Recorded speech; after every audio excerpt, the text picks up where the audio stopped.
Hollywood has always been a master of hiding its deepest tragedies behind shimmering red carpets and perfectly staged smiles. But the story that unfolded between Keith Urban, Nicole Kidman, and the mysterious woman from Nashville became the kind of scandal everyone in the industry had heard whispers about, yet no one dared to speak aloud. This wasn't a simple affair or another celebrity rough patch.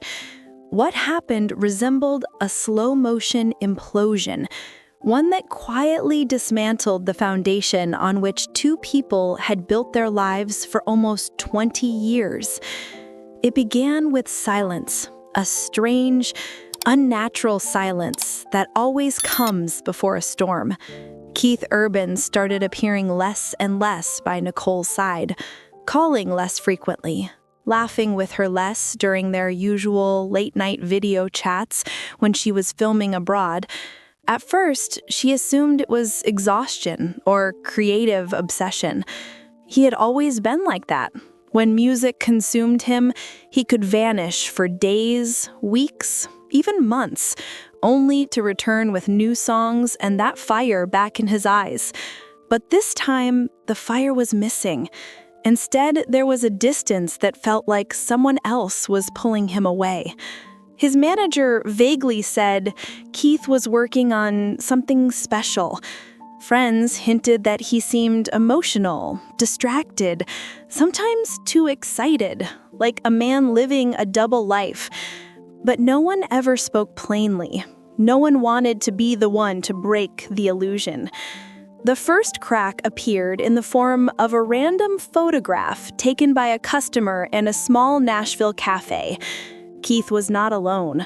A dark-haired woman with oversized sunglasses and a subtle half-smile leaned toward him as if she knew his thoughts before he said them. She wasn't touching him, but there was something unmistakable in the air between them, a closeness that couldn't be faked. That photo never made it to the press. It made it to Nicole. Someone from the inside sent her the snapshot with no explanation, as if saying, "You decide what this means." She sat in her trailer on set, staring at the screen, as a cold heaviness slowly settled in her chest. She didn't call him. She didn't confront him. She simply whispered to herself, "This time, something's different." The next months were strange. Keith maintained the illusion of normalcy. Interviews, performances, public statements thanking Nicole, smiling beside her at events. But anyone with a trained eye could see the invisible wall rising between them. They stopped reaching for each other's hands off camera. They stopped holding eye contact for more than a few seconds. Something essential had broken. Meanwhile, Nashville buzzed with small, dangerous rumors. A musician muttered, "He seems lighter, like he's glowing." A sound tech said, "He keeps disappearing after sessions, won't say where he's going." Another recalled seeing Keith late one evening, leaning against his truck, smiling at his phone in a way nobody had seen him smile in years. All clues pointed to one woman, Lila Harrington, a singer who'd spent a decade scraping through the indie scene without a breakthrough. She could write lyrics that pierced straight through the heart. She knew how to listen. She knew how to be near someone in a way that made them want to stay. And this was what Keith had been missing. Someone with whom he didn't have to be a superstar, a public symbol of recovery, a husband of an Oscar-winning legend, someone with whom he could simply exist. The first time they were seen together outside a studio wasn't at a rehearsed event. It was at a private house on the outskirts of Nashville, a house nobody recognized, a house no one admitted owning. Keith visited often and sometimes stayed overnight. Neighbors heard music drifting from inside, soft acoustic strumming and a woman's voice singing only for him. Nicole knew none of this, or pretended she didn't. She drowned herself in work, maybe to avoid thinking, maybe to stay in control. But her instinct, refined by years in the film industry and by surviving Keith's darkest periods, told her this wasn't about music. She was right. Late one night, her friend from Los Angeles called. The voice trembled. "I don't know how to tell you, just watch the video." Nicole pressed play. On the screen, she saw Keith and Lila on a private terrace during an exclusive event. A distant camera, but close enough to see him brushing a strand of hair behind Lila's ear, pressing a soft kiss to her temple, and Lila's hands slipping around his neck. These weren't friendly gestures. These weren't professional moments. This was intimacy in its purest form. Nicole didn't throw the phone or scream. She simply lowered her head to the table and sat motionless, as if someone had drained the life from her. Then she whispered, "I'm going home." She flew back without warning. The house was dim, quiet, uneasy. Staff avoided her eyes. She waited for him for 3 days. 3 long days during which Keith did not respond to messages, calls, anything. On the 4th day, he arrived with his manager, who looked like a man being led to an execution. The door closed behind them. Keith stood in the middle of the room, silent, fragile. Nicole looked at him for a painfully long time, as if searching for even a trace of truth in his face. Then she said, "For once in your life, say it without me asking again." He dropped his gaze. He confessed. The meetings, the nights in the studio, the woman with the dark hair. But the worst part was still ahead. Keith admitted they had held a private, symbolic ceremony. Not legal, not official, but intimate, sacred. A vow made between 2 people who believed they were alone in the world. He had been calling Lila his wife. Not publicly, but within their circle, yes. Nicole sat down, her expression empty, unreadable. Her shoulders trembled once, only once. Then she asked a single question. "What was I to you all these years?" And the answer was one she would never forgive. "You're my story, but she's my future." Silence swallowed the room, heavy, suffocating silence that felt like it could be cut through.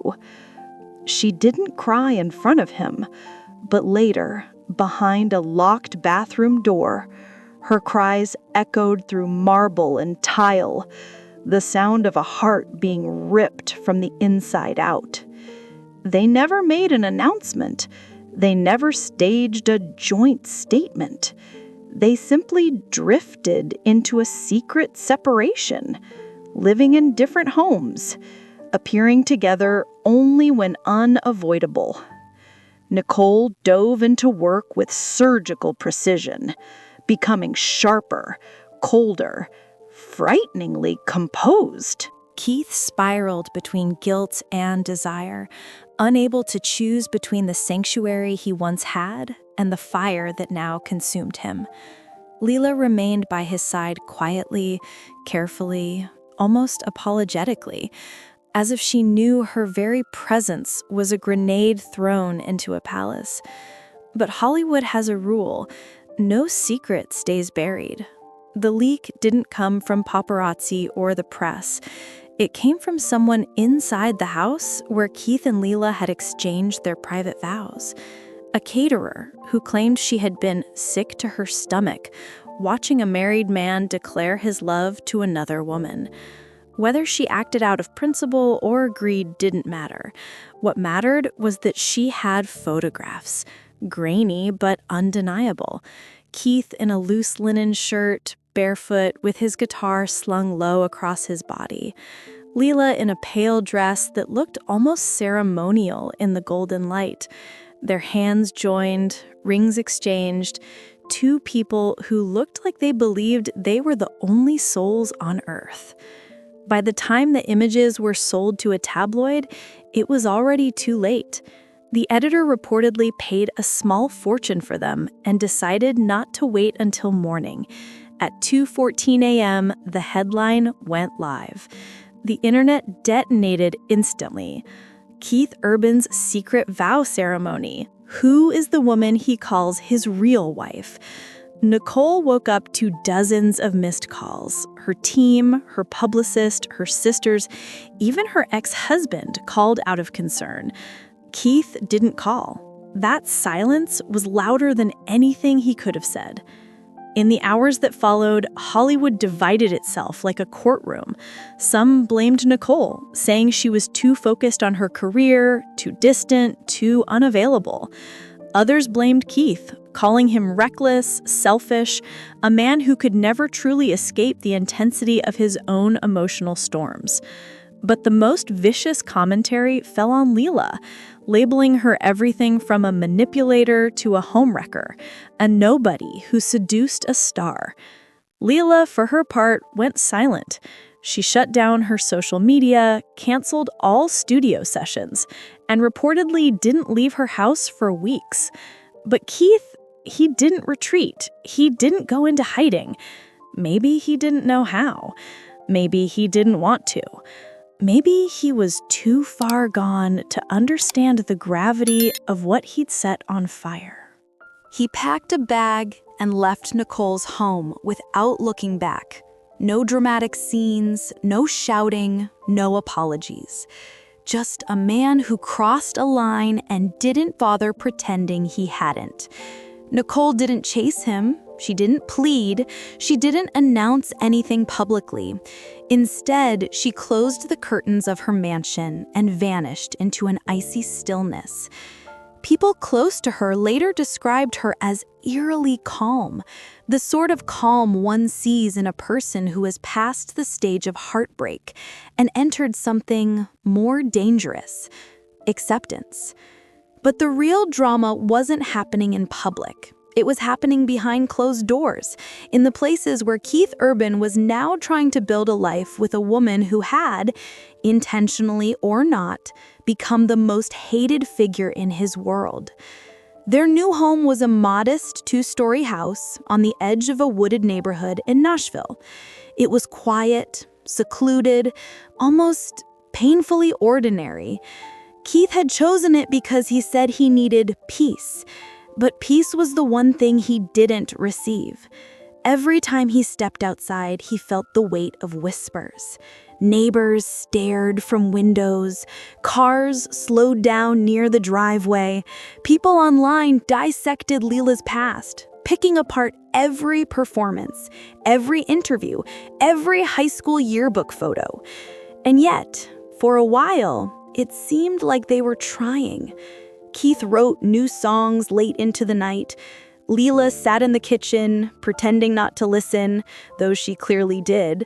They tried to build routines, shared breakfasts, quiet evenings, little domestic rituals that felt like a couple's attempt to convince themselves they hadn't destroyed two lives to be together. But the cracks formed faster than either expected. Keith's guilt was a living creature. It followed him everywhere. When he played guitar, his hands trembled. When Leela hugged him from behind, he stiffened. When he looked at her over the rim of his coffee mug, he sometimes saw Nicole instead.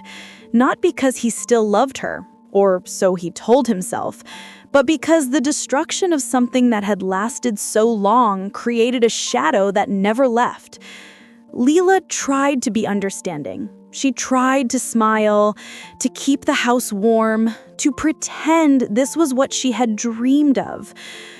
But she could feel it too. the heaviness settling between them like a third presence. She wanted to be enough. She wanted to be the reason he woke up each morning, instead of the reminder of what he'd lost. Then came the argument. It was late, past midnight. Keith had been drinking, not heavily, but enough for his voice to have that unsteady softness it always carried when he felt cornered. Leela said she had received another message, another hate-filled letter slid under their door. Someone had written in red ink, "Homewreckers don't get happy endings." Keith tried to comfort her, but his words were fragmented, exhausted. Leela pushed him away and said, "Do you regret choosing me?" The question lingered in the air like smoke. Keith didn't answer. Not immediately. And that pause, that moment where he hesitated, shattered something inside her. She whispered, "You regret it, I can see it." Keith said nothing. She cried in the hallway. He stood there, useless, unable to move toward her. The next days were awkward, soft-spoken, heavy with apologies and promises that felt more like bandages over a wound that was still bleeding. But the damage was done. Meanwhile, Nicole was slowly rebuilding herself. People who saw her said she moved with the calm precision of a woman who is rearranging her life piece by piece. She wasn't fragile, she was sharpening. Her career surged. Directors wanted her, producers chased her. She poured everything into her work, delivering performances that critics called astonishingly raw, emotionally violent, the work of a woman who has lived through fire. But there was one thing nobody expected. Keith reached out, not directly, he wasn't brave enough for that, but through a mutual friend. The message was simple.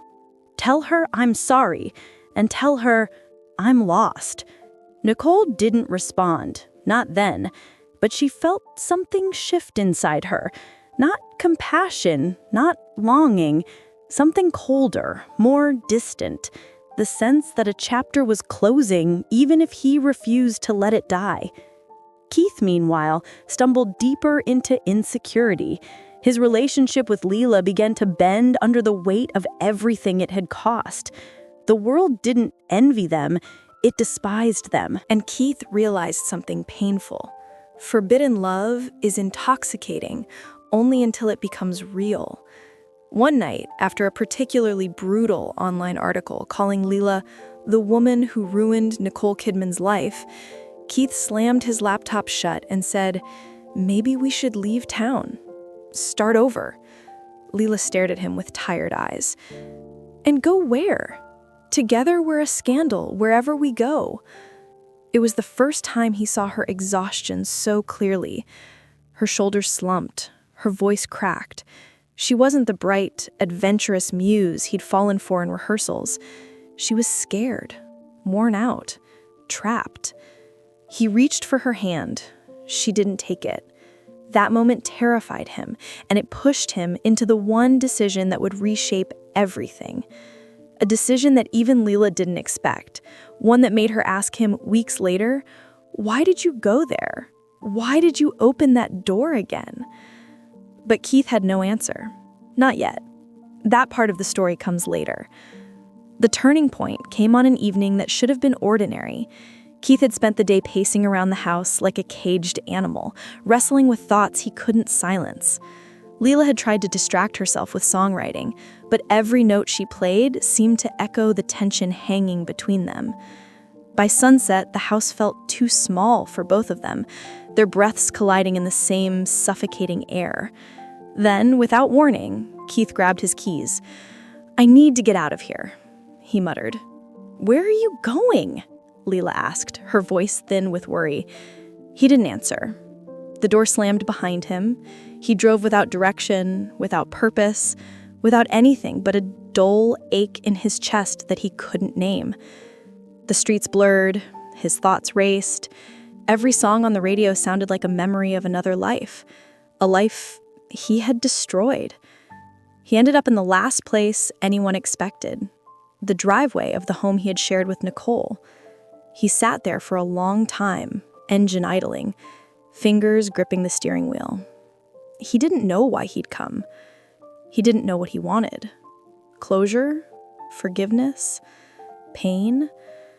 Maybe he wanted to see the ghost of who he used to be reflected in the windows. He turned off the car, walked to the front door, add a subtle sense of intrigue and anticipation, but keep the delivery soothing and steady. No exaggeration, no dramatic overacting, only calm, controlled, immersive narration. Not broken, strong, composed, almost serene, in the way people become when they've already lived through the worst. For a moment, neither spoke. Finally, Keith's voice broke the silence. "I shouldn't be here." "No," Nicole said calmly, "you shouldn't." "But his voice cracked. "I didn't know where else to go." Nicole stepped aside just enough that he understood he wasn't invited in, but she wasn't going to humiliate him either. They stood in the doorway, two people with history deep enough to drown in, staring at the ruins of what they once were.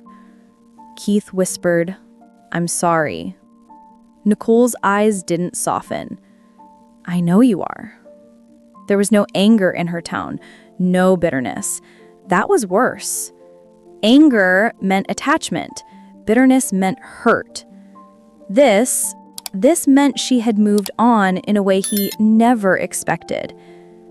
He struggled, "Do you hate me?" Nicole sighed, a slow, measured breath.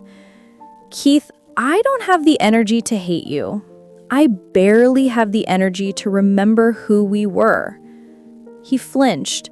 Her words sliced deeper because they were true. "You left long before you walked out," she continued. "Maybe I should have seen it. Maybe you should have told me. But it doesn't matter now." Keith felt his throat tighten. "I don't know how to live with what I did." "That's not my burden anymore," she said quietly. "It's yours." He lowered his gaze. "I miss you."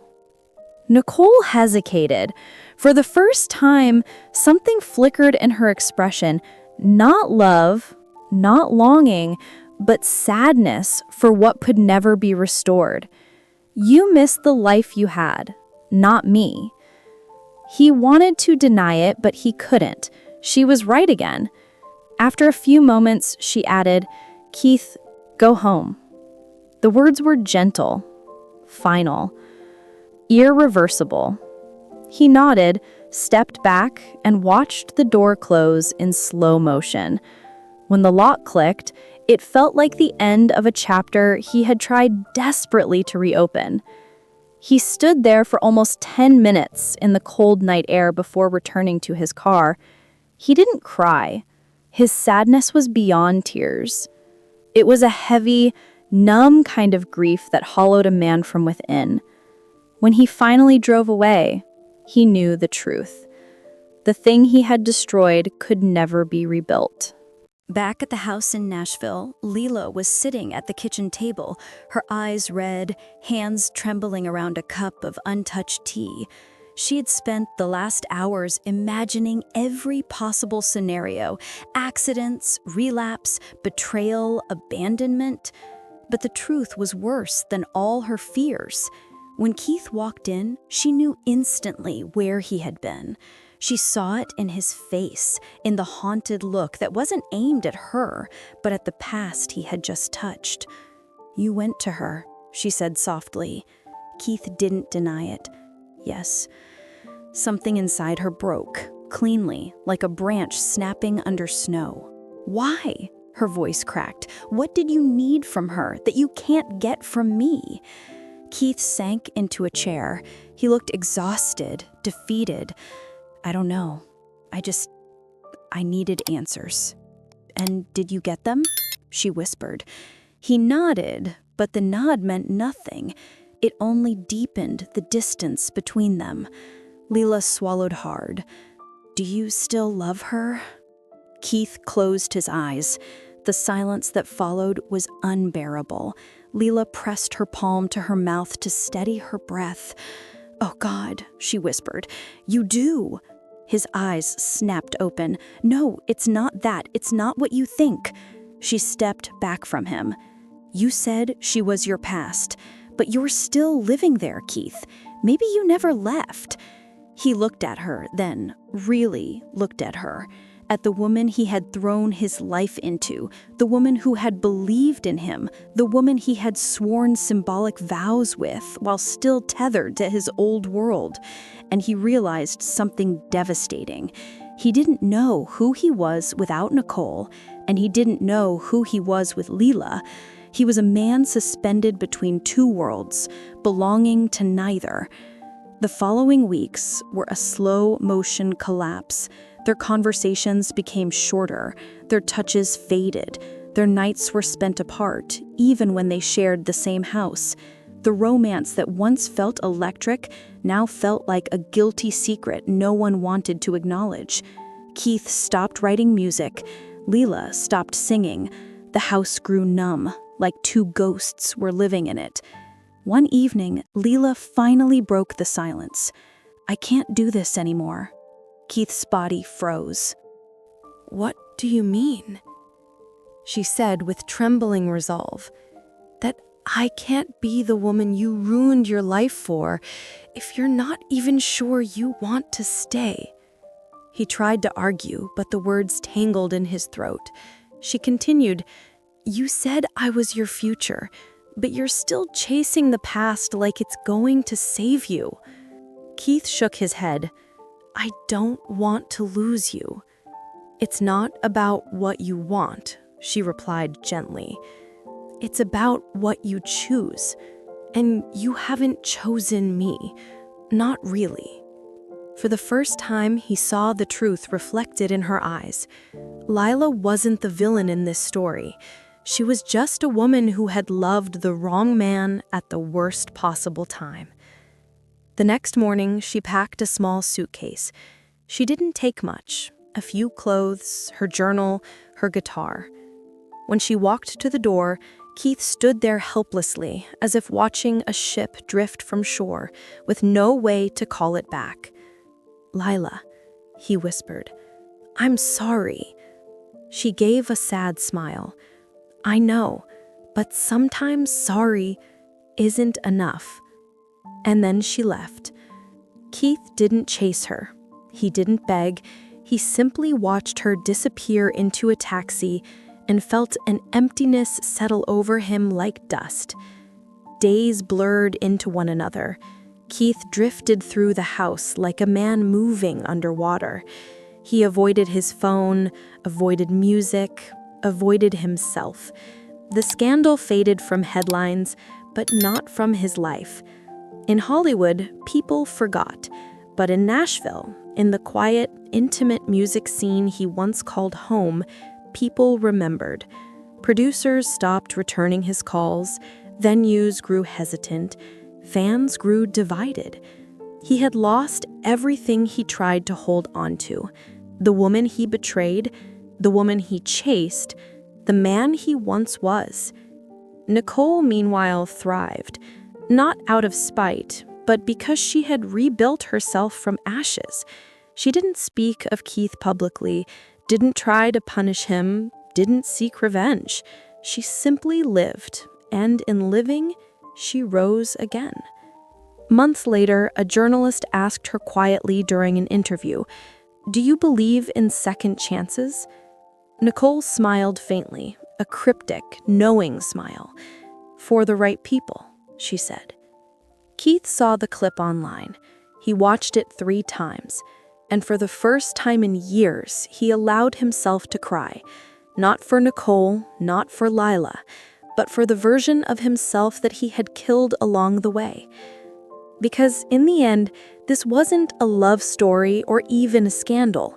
It was the story of a man who mistook desire for destiny, a woman who refused to break, and another woman who learned that loving someone deeply doesn't mean you get to keep them.